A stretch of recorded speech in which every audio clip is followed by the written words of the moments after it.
Hello, everybody. Good morning, good afternoon, good evening to you from all around the world. It's great to see the very international representation coming in the chat. Hello and welcome to you all to the latest in the Innovation at Work webinar series brought to you from MIT Sloan Executive Education. I'm Peter Hurst, the Dean for Exec Ed at MIT Sloan. And I'm delighted to be joined here today by my colleague, Kate Isaacs, who's a lecturer at the MIT Sloan School of Management in leadership. Kate is going to be teaching in one of our upcoming programs, which will be delivered live online on the topic of today's webinar, Nimble Leadership. And she's immensely qualified to talk to us today about this topic. She works with senior leaders from many industries and geographies on this topic of leadership in general, but in particular, leadership that is empowering and enables organizations to be dynamic and nimble, which of course is absolutely essential these days. Kate holds a PhD from MIT Sloan School and also a master's degree in technology and policy from the MIT Engineering Systems Division. And so as you can see, she brings a very interdisciplinary approach to this work. And it's a real pleasure to welcome Kate to today's webinar and hand over to her. As Lauren said, we're going to have some opportunity for some Q&A at the end. So if any questions occur to you as you're listening, please feel free to add them to the question and answer box, and I'll come back and put some of your questions to Kate in about 15 minutes time. But for now, Kate, welcome, and let me hand over to you. Thank you so much, Peter. It's so great to be here with you all online. Wonderful representation from around the world. And I'm going to spend about 15 or so minutes talking about nimble leadership and how it is that organizations can be led to meet the fast-changing world and thrive in it. And we'll take some questions after I go through a short slide deck. I want to start off this talk by telling a story about a face mask. Everybody probably recognizes this. It's a KN95 mask. This one happens to be from China, very good quality.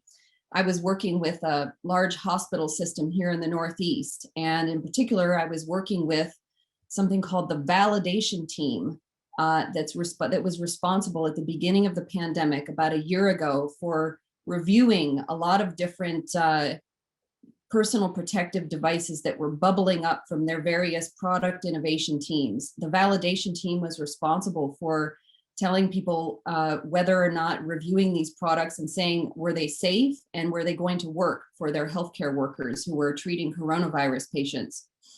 The validation team was kind of like a middle layer of clay of management. They had a problem. They were a bottleneck, like this stone. And what was happening was all the innovations and the teams that were working on these new products, reviewing new supply chains for things like KN95 masks and designing new personal protective equipment, was getting stuck at the validation team. And the validation team didn't have enough people to go around to review all these things. And they were having to make decisions in absence of conversations with the senior leaders, because the senior leaders were really busy dealing with the pandemic and they were stuck. So what is it like to transform a stuck bureaucracy like that, that's used to a 1 to 2 year timeline for review of products like these, into something that's nimble and releases the collective intelligence of an organization? How do you do that? That's what I'm going to talk about. What they did was to transform themselves from a middle layer of clay into, this is a dragonfly. Dragonflies are the acrobats of the insect world, and they're what we call enabling leaders in our Nimble leadership model. Enabling leaders actually help the innovators of an organization do what's necessary to get the innovations out into the world. In this case, the validation team started to link the innovation teams with the senior leaders and link the innovations that were bubbling up to prioritize sense of things that needed to happen in the organization, the purpose, the goals. Instead of acting like a middle layer of clay, the enabling leaders fanned out and started to join these product innovation teams to help them identify what would be the bottlenecks before they became bottlenecks. So they fanned out and started to join the teams and formed what I'm gonna talk about are X teams, externally focused teams. And thirdly, they designed some innovation practices to change the game board of innovation, to design a different kind of organization, to create rules of engagement that would help people get their innovations to market faster. So let me go through what those are. After 15 years of studying organizations that are trying to be nimble, that are nimble and are trying to make the transition from bureaucratic to nimble, these are the top 3 things that I'd really like to share with you about what's really important to get about how to do this kind of work. So first of all, everybody's familiar with this. We all talk about every organization has a mission, vision, strategy. However, we don't talk enough about purpose, and it's starting to happen now. What is purpose? Purpose is really about why do we exist, our reason for doing what we do. There's a dotted line here between purpose and mission because a lot of times those are one and the same. Some organizations define purpose different from mission, but very related, purpose and mission. Why is this important in a nimble context? Because it turns out that purpose is a big way that nimble organizations align their people around what it is that we're doing.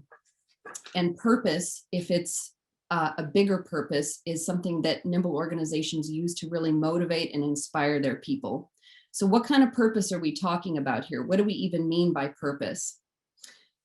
Here's some research that came out from Ernst & Young, looking at a large survey of different kinds of organizations and what kind of purpose did they have.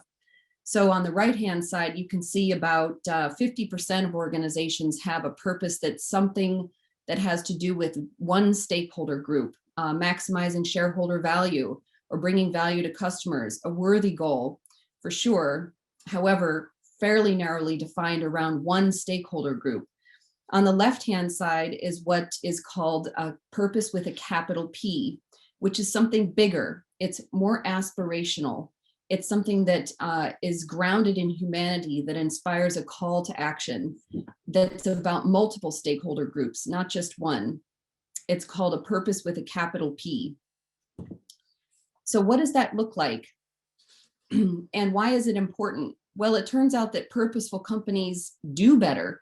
They outperform the market. This is some research coming out of the Harvard Business School. They significantly outperform the market. And about 80% of business leaders feel that purpose is really important. There's a lot of talk about purpose these days.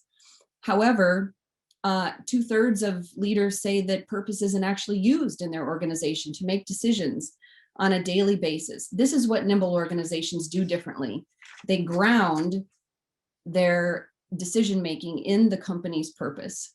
So here's an example. I did research at Ford Motor Company. This is an iconic American brand. I lived in Detroit for many years, and Ford is very, very important in American kind of history.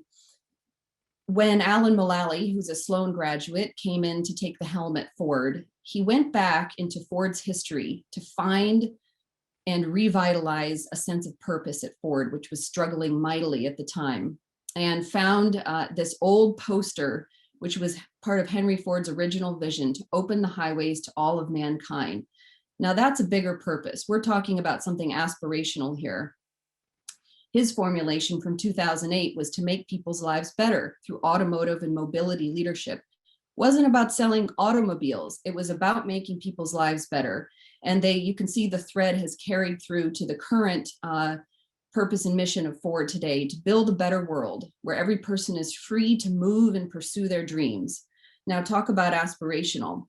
Well, that's all well and good, but isn't it the case that in a lot of companies, the purpose becomes a motto on the wall?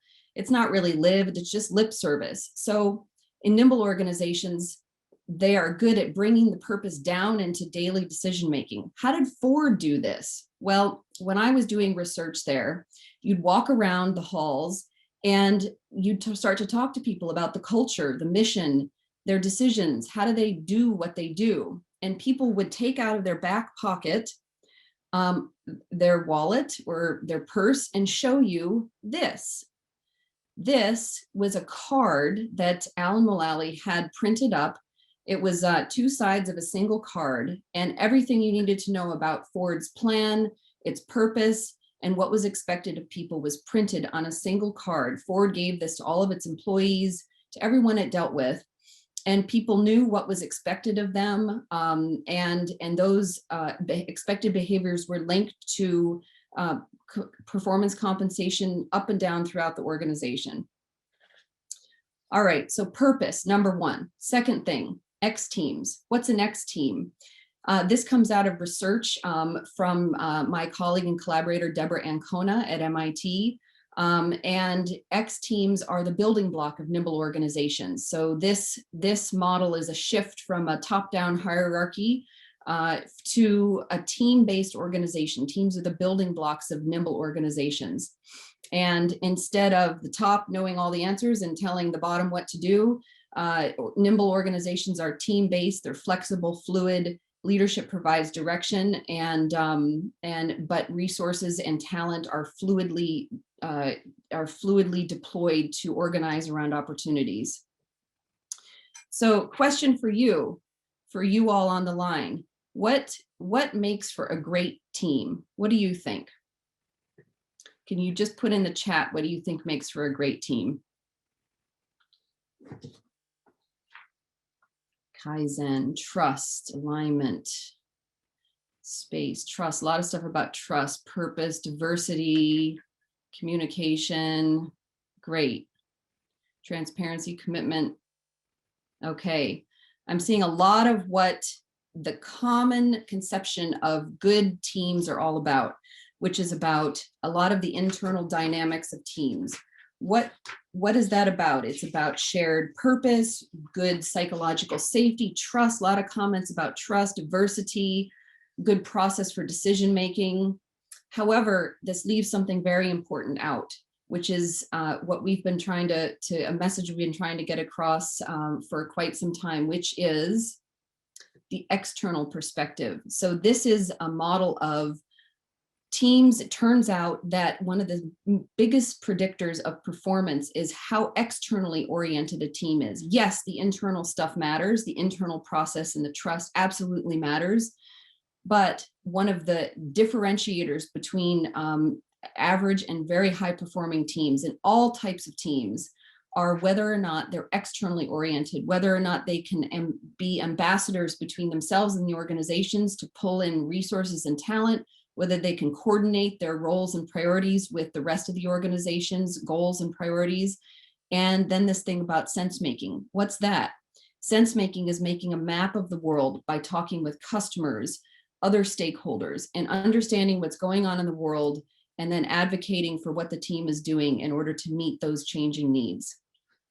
All right, so this is, if there's one stakeholder group that is important to do sense making around, guess who it is?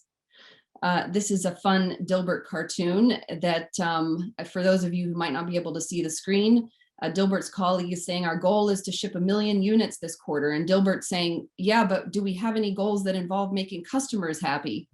The colleague says, I'm talking about our goals, not their goals.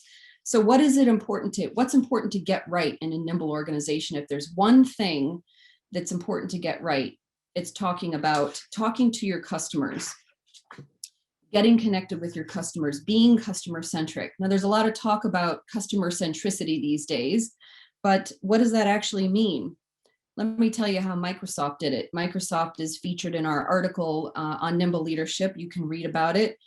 Satya Nadella made the customer obsession one of the 3 main priorities of Microsoft. So, but what does that actually look like? What does it mean to be customer obsessed? What does it mean to listen to customers? There's a great podcast by Amanda Sachs you can go listen to, who's the general manager of customer and partner experience, who tells a story about 20 years ago when Microsoft started first listening to their customers.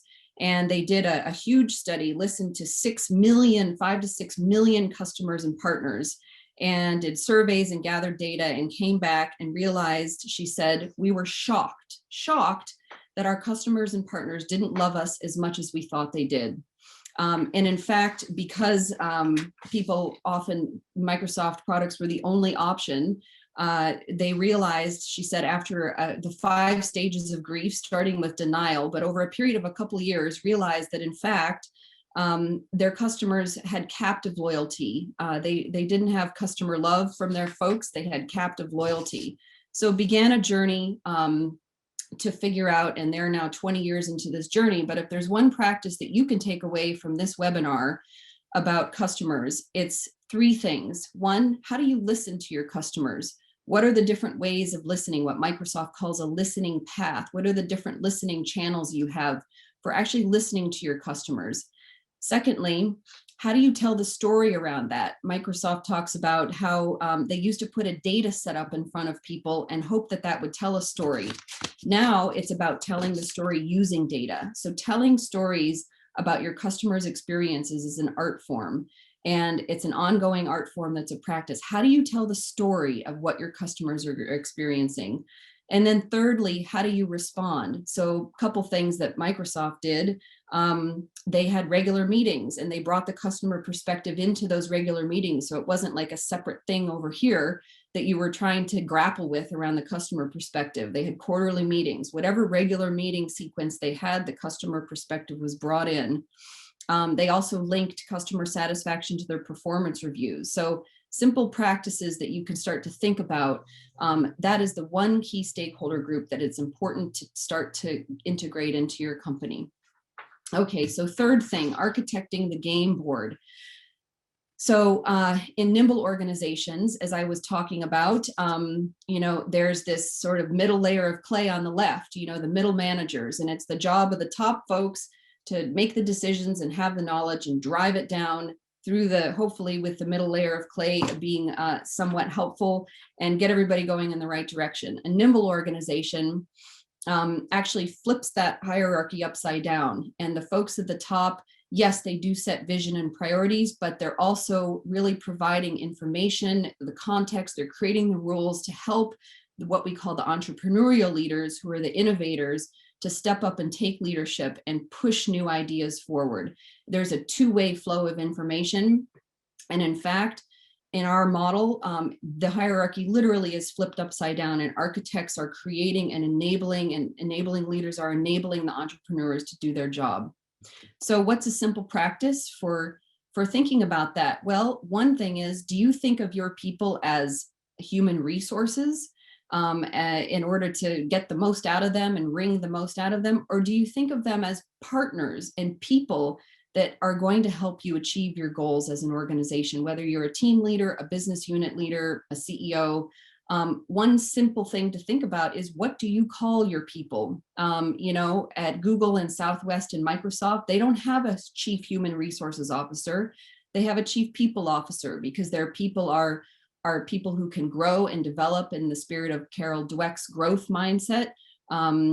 You want to work with them and talk with them and help them grow and develop so they can help partner with you to achieve the organization's goals. At Gore, people aren't employees, they're associates. At Henry Schein, a Fortune 500 company, they're not employees, they're team Schein members, and they're very clear about that. You will never find anyone referred to as an employee, they're a team member. So secondly, and I have a few more slides, mastering polarities is a really key thing about what Nimble organizations do well. What does that even mean? What is a polarity? Polarity was a concept popularized by management thinker Barry Johnson. It's 2 possibilities that exist in a dynamic and interdependent tension with each other. So you think of breathing in and you think of breathing out. You can't do one without the other, you need both. And light is a particle and a wave. In an organization context, there's centralization and decentralization, whole and part, freedom and focus. And this is about walking the knife edge so that you don't fall into either chaos or get stuck in bureaucracy. So how does this happen at WL Gore? This is a company that I studied for many years, along with my collaborators, Deborah Ancona and Elaine Backman. And they make Gore-Tex, among other things. It's a global company, about 9,000 people. and they put people together in diverse X teams. So they have manufacturing, engineering, sales, and marketing in every single team. They produce a product concept statement, which is a simple statement of what the product is about, what it's going to do, and then they engage in a process of iterative vetting with their customers and with people throughout the organization. The goal is to kill bad ideas as fast as possible and to accelerate good ones. The good ones then bubble up and eventually get into a process of portfolio prioritization. Again, that's collectively vetted throughout the whole organization, and leaders up and down in different levels of seniority get involved based on their technical expertise. So Gore has a number of ways that they balance this core polarity of freedom and focus. So people have a lot of job autonomy. They can vote with their feet and join or leave teams depending on their level of talent and expertise.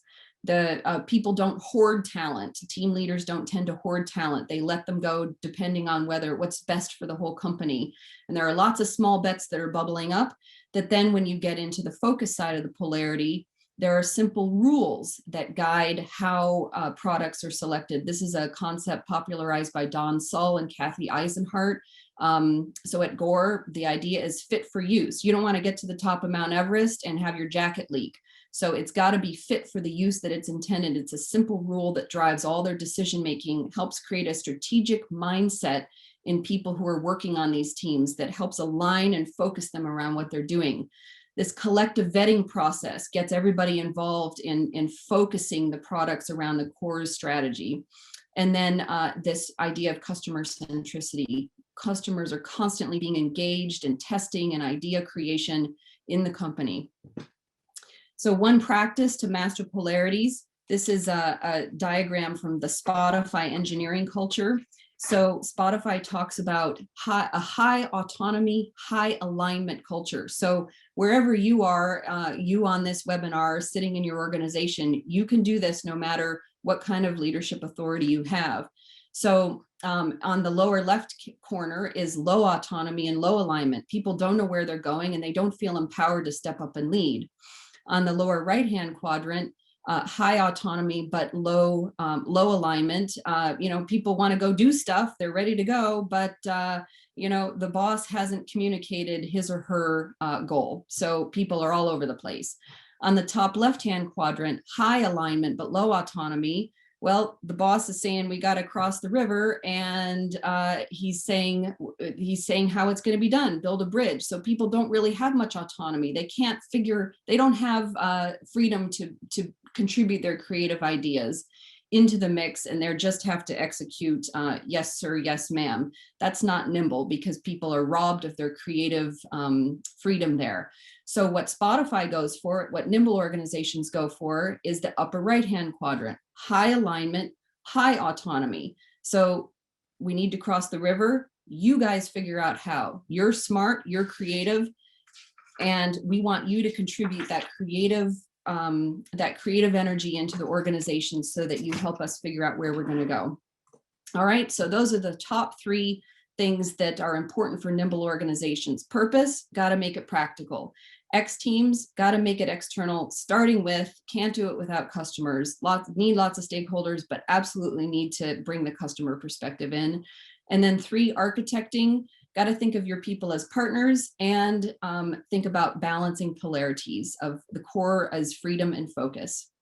All right, that's all I have to say, and I'm happy to take some questions, and thanks so much for joining us. Great, thank you, Kate. There's been some good discussion and questions coming in while you've been talking. And straight off the bat, there's one set that have to do, I think, with concepts of not just being symbolic, but actually being authentic. And the example you talked about with Microsoft of naming a chief people officer, that could just be a symbolic measure. And I think a lot of people who are listening were commenting that symbolism alone may be helpful, but it's not enough.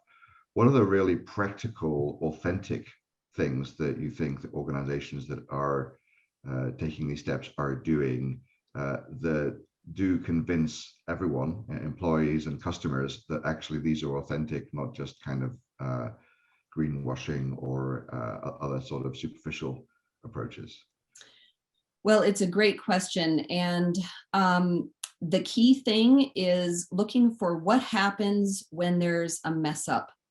So what does a leader do when things don't go as he or she has planned? And is there, first of all, a willingness to acknowledge the mistake and then to make it right in a way that's consistent with the organization's values?